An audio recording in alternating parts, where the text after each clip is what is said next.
Hi, today we're going to learn how to take notes from our CK12 textbook or from other CK12 resources.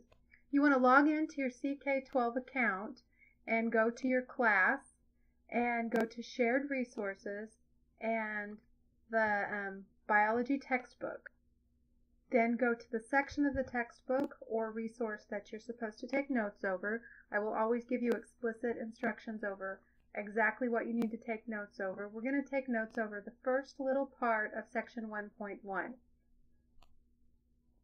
I ask you to take notes from the textbook because this is much more effective than just reading the textbook. The more times you see the information, the better you'll understand it, the easier it'll be to remember it, and writing it out by hand in your notebook is a lot more effective than typing to take notes.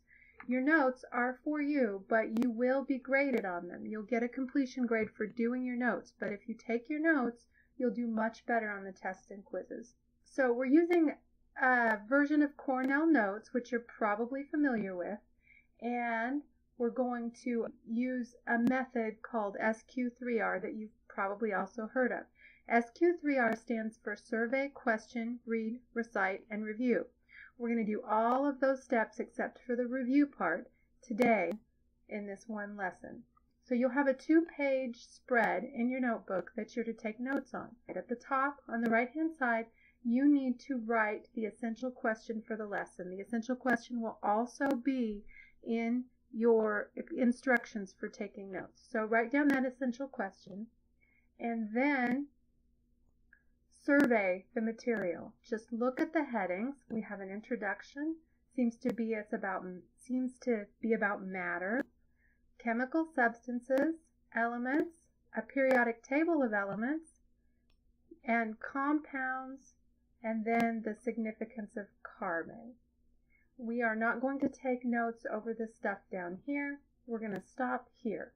So go through after you've surveyed the material and write a question for each of the headings in the little section of text that you are to take notes over. Try to think like a teacher. Try to write a question that you can imagine showing up on a test. Write the question based only on the information that you see in bold, and possibly write questions that you have about the information. So we've surveyed and we've questioned. Now we're going to read. Read each section of the text and attempt as you read it to answer the question that you wrote on the left-hand side of your paper. Once you've answered that question in your mind, write down an answer as best you can in your own words. If you have any extra thoughts or questions, make note of them. Feel free to abbreviate. These notes are for you. They're not for me, so it's important that you know what you mean.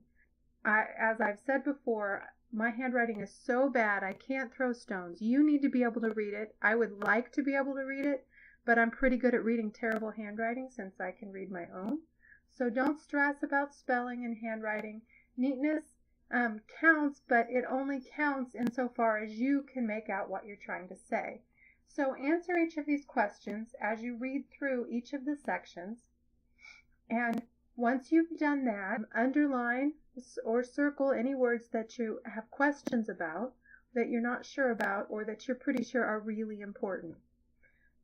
Go back and highlight the text showing each section, which section belongs to which question, and that's your recite. Go back over your text, make sure everything makes sense, answer any questions, make any corrections you might want to make.